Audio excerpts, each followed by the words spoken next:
What is up, everybody? It is Alex from Heavy New York calling from the quarantine zone again, and this time we return with Black Satellite. Great to be able to talk with you both. Thanks for being here. Oh, thanks for Thanks having so much us. for having us. Yeah, anytime, anytime. It's always a pleasure to be able to speak with you. As you know, I'm a big fan of the music, so we'll have a lot to talk about. First being is that you're giving us a couple of new things following up Endless, your last full-length album. We got the two Typo Negative covers, the Rammstein cover, and the single Void.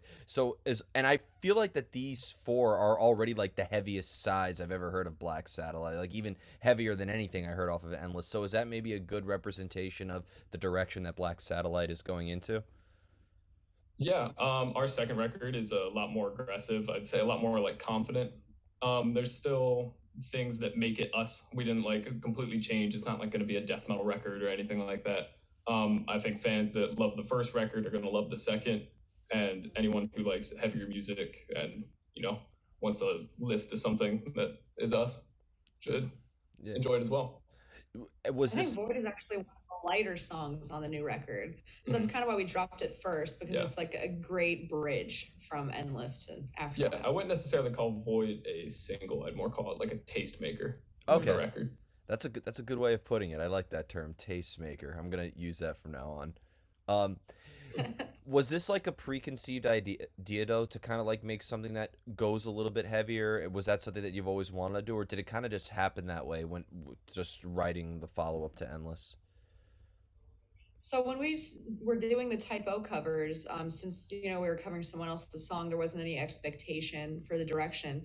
So we kind of just rewrote all the instrumentals, just made it way heavier. We were way more experimental, and it kind of allowed us to go down this heavier path, which we're like, wait, this is really fucking cool. Let's just do a whole record like this. So And it's fair to say, like I remember talking with you before. Typo Negative, I know, is a big influence on both of you, right? I mean, New York legend. I mean, I'm still trying to have a petition signed to build a statue of Peter Steele in the park in Brooklyn. I'm still That trying. would yeah. be awesome. Yeah, I'm trying to get signatures. So if you all want to sign that one, feel free. But Oh, or yeah, just DM us after this. I'll do it. Yeah, awesome. But I'm just curious. I know it's a cliche question to ask, but when I listen to Black Satellite, I see elements of like Typo Negative. But I mean, I also see elements of The Cure. I see elements of Nine Inch Nails. I see elements of so many different styles. Is it fair to say that you've all had many different inspirations that you bring into your sound? Yeah, me and Larissa both have probably our own, and then when they come together, it's just a mosh of a bunch of different influences. An amalgamation. Yeah, sure. Yeah, big word. All right. But she grew up with the whole like Manson side. I was more like Alice in Chains, Soundgarden. I think when they come together, that's just I think they all show and shine through in different areas. Definitely, It's definitely. it's important to like lose yourself a little bit in the process and not be so focused on like the end results and be present in like the actual like creation process. Mhm. So we're not like so focused on like genre or influence. It's just like we're in there to write music. Yeah. You kind of aren't really enslaved to like a preconceived idea or a reference or something like that. Yeah. But I do want to ask because on this Fozzy tour that you're on, which again is a kick-ass tour, and congratulations on that. But like I've almost said that like I think your sound is the most different on that entire package. I feel like the Fozzy crowd has that sort of like radio-friendly Octane style. I Yeah. was genuinely surprised. Like when I first saw you opening up for Starset, I thought, okay, little spacey here and there, maybe it works for that. But how has the reaction been on the Fozzy tour? It looks like it was a great time. Great, actually. Yeah, people have been loving it. They kind of just been eating it up, which is great. I can't tell if that's just people wanting to go back to shows finally, and everyone's like, "Fuck yeah, finally concerts are back." Um, a mix of just Fozzie's crowd's energy, all in all, because Chris Jericho has some fucking energy to him. So You I mean, we're think? just out here doing our thing, and Mhm. then people are coming up to us after the show and they're like, "You are the best opening band I've ever seen in my life." And I'm like, "What the fuck? Mm. Like, really?" Like, that's Yeah, I think amazing. right when we get on stage, everyone's like, oh, "Okay, we'll see what these guys are about." Like people are a little farther back. I would say like 10 seconds in, everyone runs to the front. They're all freaking out.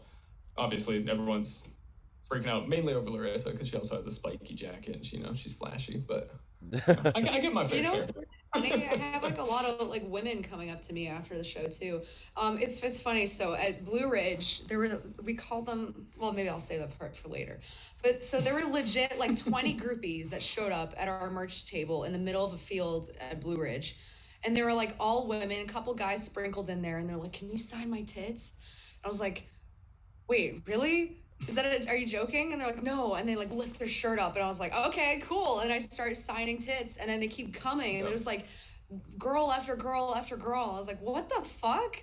Okay, I'm down for this." Yeah, What is happening right now? It really seems like all the fans have been welcoming us, just like more honestly, Fozzy. It's been great. Everyone's just treated us really well, and no one said it's been weird yet. So I think we're doing something right. That sounds like a very busy day at Blue Ridge, because that's, I guess, 2 autographs per person, right? And then we sent it in our group chat, and then we're like, "Yeah, the Titty Coalition is here." And then like all the fucking guys are running across the field. I'm like, "Okay, now you show up." Mainly Joe. Joe and Mark. Oh really? Yeah. Oh, you shouldn't have told them. You should have teased them with that, being like, "Oh, you wanted to go watch the other bands instead of." You missed it. You missed everything. Yep. But then those same people, they came to one of our Fozzy shows and then had me sign their tits again in the middle of the venue. That was 2 days ago. Yeah, 2 days ago. And they didn't get in trouble? So No. No, it was what, North Carolina? Yeah, Years ago? North Carolina. Yeah, they didn't care. The film. Yeah, everyone was super chill. But yeah, we have a lot of repeat fans, so I think everyone's really been eating it up. It's been great. That's super awesome. good feeling. Yeah, tomorrow we're going back to Capone's in Johnson City where we played with John 5. And I know a lot of people want to come to us to see us again, and it's sold out, which is going to be awesome. What are you going to play a New York City show? Because I've only seen Black Satellite once. It was you guys opening for Starset in 2017. I wasn't even interviewing full time yet at that point. I was still a SoundCloud journalist. So like I'm curious, so when are you going to finally play in New York City again? Oh, we've been itching to come back to the city. Obviously, it's our hometown. I just don't know why none of these tours hit up New York City. I think it's just New York didn't quite know what they were gonna do with the concerts yet. And everyone was like a little scared to book something and it get canceled. We were supposed to go to Amityville with Through Fire. That one didn't happen, sadly, which I was pretty pumped for that one, even though Amityville's a little tinier than what we have been playing. Hopefully soon. We have a bunch of more tours we're talking about, and I would be shocked if they're not going through the city. But if not, we'll be putting on a Black Satellite show hopefully soon.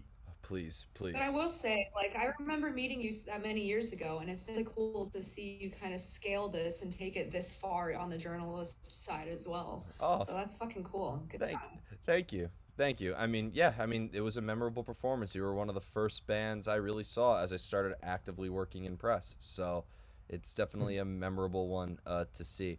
And, I've been obsessed with the last album, Endless. And I know some artists are kind of skeptical on what is the meaning of these lyrics, but Misconception is probably like now one of my top 50 favorite songs like ever. So I really want to know like what the lyrical theme of Misconception was, because I love that slow tempo behind it, but it has such a chilling vibe behind it. I feel like it has the ability to both be comforting but also unsettling. So I was just curious to what the meaning of that particular song was. So I don't talk about meanings of songs a lot, but since you asked, it's kind of like how we all just meander through life before we eventually die. It's kind of really dark in that way. And it's just trying to find your place and in that journey. Okay. I wasn't expecting that because, I love the way that the chorus sustains when you say it's what we are. So I thought maybe it was like a misconception about us as metalheads. Like, people think we're evil or we're the darkest depths of humanity. But in reality, it has such a, I don't know, it's like very tame, but it also is uplifting. I feel like there's not just the lyricism is open to interpretation, but really just the vibe of it as well. There's a couple things going on in that song too, and it's just also referencing the fact that as artists you're like, does anyone even give a shit, and then it's like everybody's listening, so it's at some point people are paying attention. Yeah. Definitely. And I've noticed that like even Endless itself had many different vibes behind it as well because like I thought the title track Endless I thought had a little bit more like aggression to it or was more in your face. I thought My Resolve was a little bit built up a little bit more and like was a little bit more mysterious. Is it fair to say that every song that Black Satellite writes, whether it's a cover or an original, is representative of a particular emotion that you both were feeling at that time? Absolutely, and I actually think it's like very specific to the point where sometimes I even like remember exactly like a memory or what was going on in that moment. So feel like that's fair to say that every song is like a snapshot of our experiences. Yeah, and I think it's a little different with like how we approach it too, because Endless, as you know, she wrote her different emotions throughout it, and then with the instrumentals, I'm obviously I don't have a voice, I'm not writing lyrics, but like I might be going through something, but might be a completely different emotion than what she's feeling about that song. So it's like two different things. Like maybe I'm pissed off that day, but she's feeling like bitter towards something, and they'll just like come together, and it somehow it just always works out. And I think we got to experiment a lot on the second record with that. We did the instrumentals like completely separate. She actually didn't hear the instrumentals for pretty much the whole second record until I was finished. And then I didn't hear any of the lyrics until they were finished.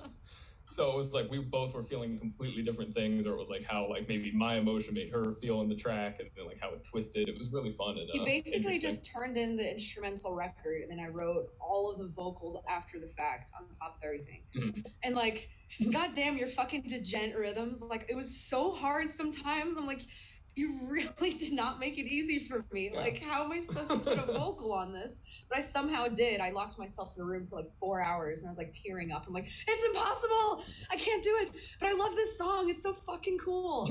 And then I made it work.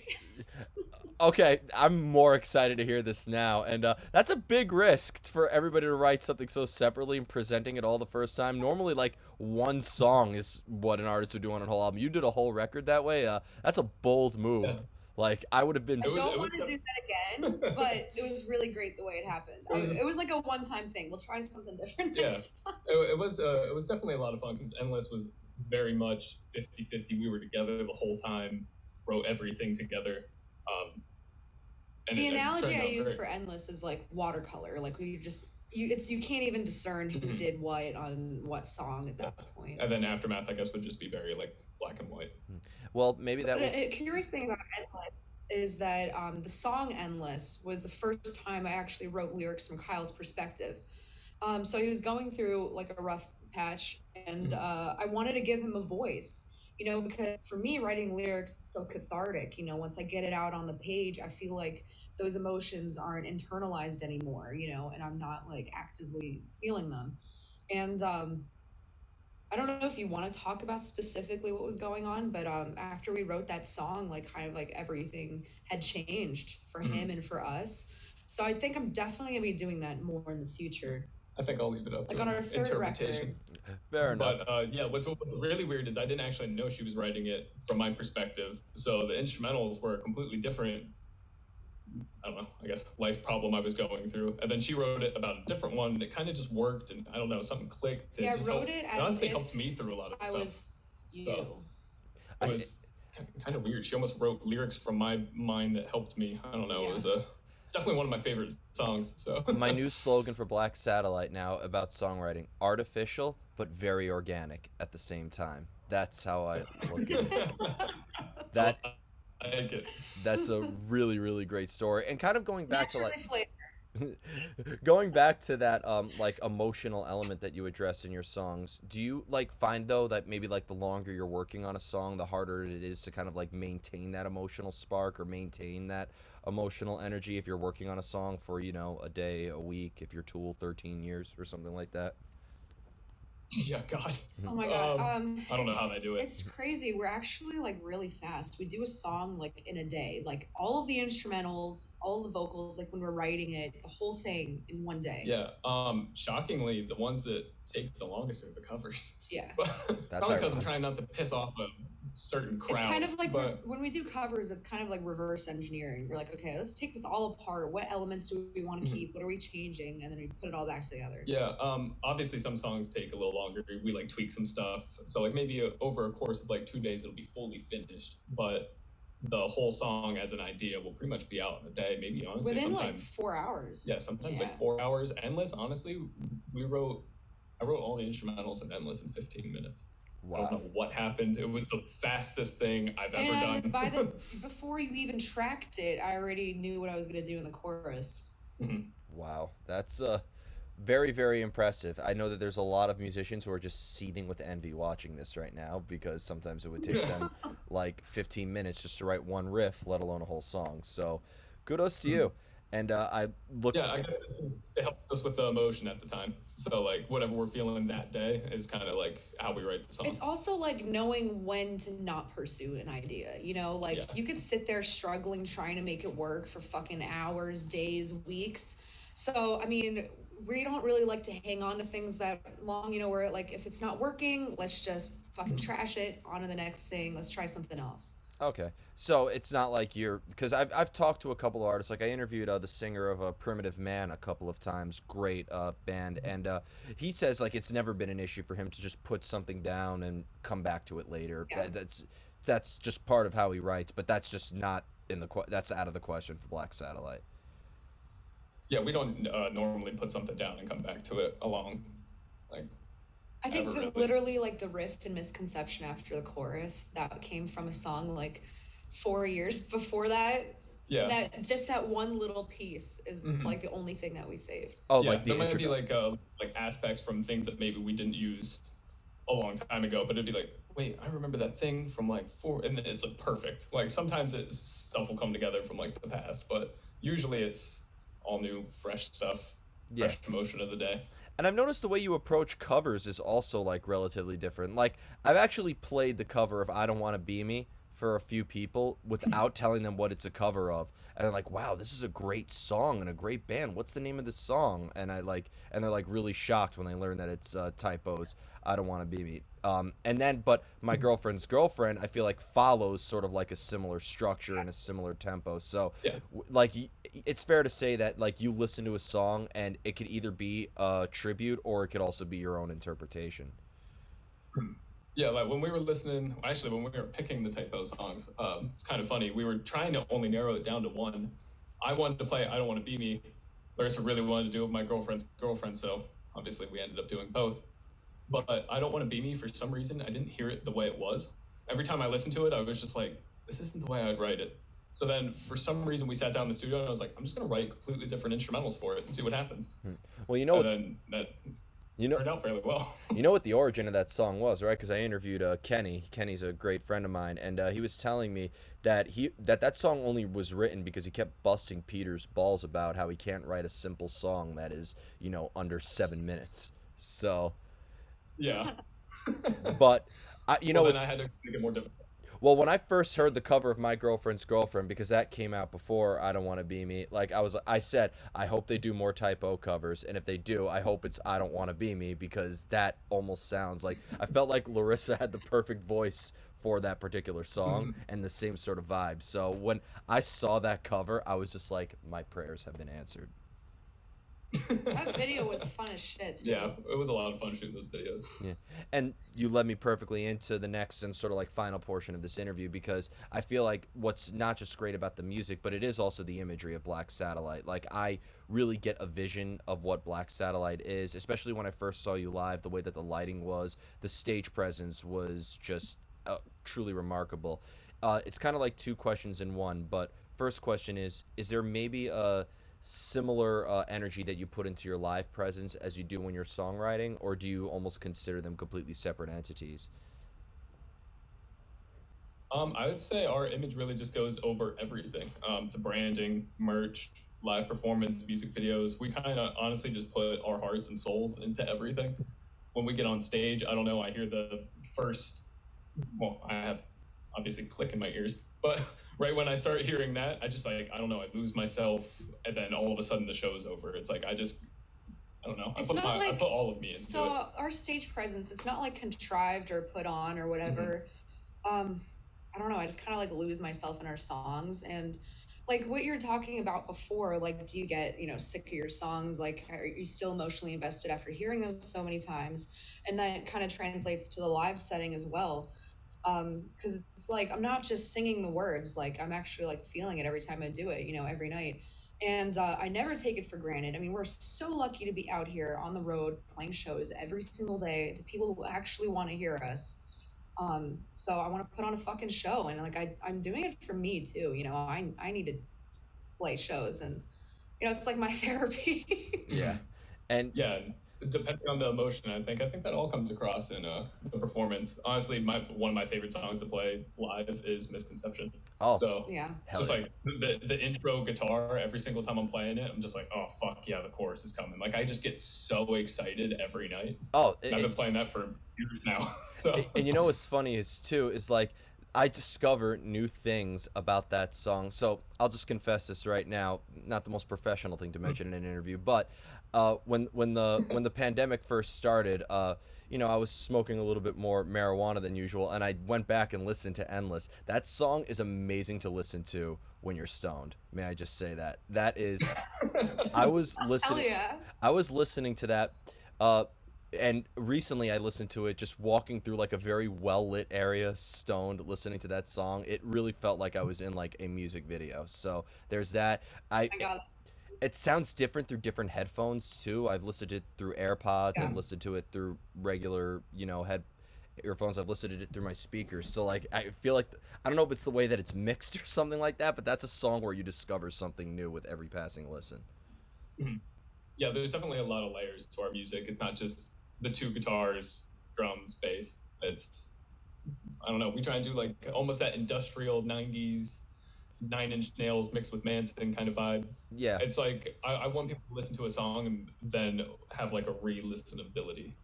yeah, If that's a word. Yeah. 100%, 100%. And if not, So it's a I word just now. want people to keep listening to it and be like, oh shit, I never heard that part before. I've never interpreted it like this. Honestly, even our drummer sometimes he'll play a show and be like, I never heard that in this song. That's true. He does that all the time. He's like, I never heard that loop before. I love it. So But do you almost feel kind of I, going I, back to really, I really think you're gonna love the second record. Yeah. I think you'll genuinely enjoy it. I already know I will. But and going into like the imagery again, do you almost feel like the way that you escape into your music that like on stage or maybe even in the album that you almost kind of like portray something that maybe you aren't necessarily in your daily life or your daily routine in a way like I hate using this term. I only use it because I can't think of a better one, but like that maybe you almost portray like a character in a way or some sort of like alter ego on stage more or less. So I guess I come off like really intense and aggressive on stage, and then I think more times than not, people are really surprised that I'm like, they're like, oh my God, you're so nice. I didn't think you'd be that nice. Or you see like these teenage girls and like they want a photo with me, but they're so scared to like approach me, and they're kind of like half leaning back as they slowly inch closer. And I'm like, it's fine. Come here. I don't bite. Like I'm not as scary as I look, and I have this crazy gothic stage makeup on, and I know it's hard, and I have a spiky ass jacket, and I'm like, it's fine. Come here. And they're like, ah.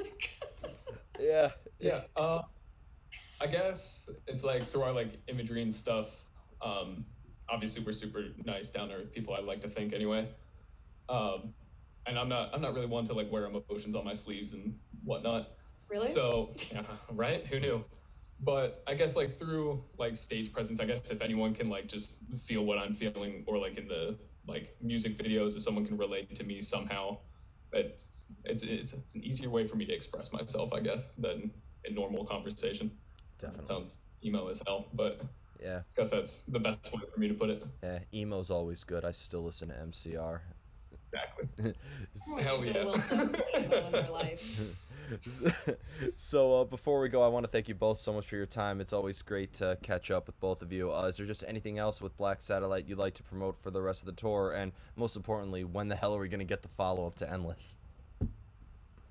Oh man, so that is I wish we had answers for you. I don't know. COVID kind of just fucked everything up, and I feel like the industry is still figuring out what to do and how. I mean, things are opening up fast. People are slammed. They're scattered. So it's probably going to be next year at this point. But just I would tell everyone, keep an eye out, keep on our Instagram. There's gonna be a lot more touring. Obviously, come out to a show. I think that's the best way to experience everything Yeah. from us. Hopefully, hopefully we get that new album sooner than later. Because right now I'm asking about it the same way. Like, where's the new Tool album? Like, that's Yeah. So we definitely want to share it with you guys just as much as everyone wants it. And I really think everyone's gonna get blown away with what we got next year. awesome. And hopefully some Europe stuff. So Yeah. Awesome. Well, thank you both so much. Everybody, Black Satellite. This is Alex from Heavy New York. We'll see you next time.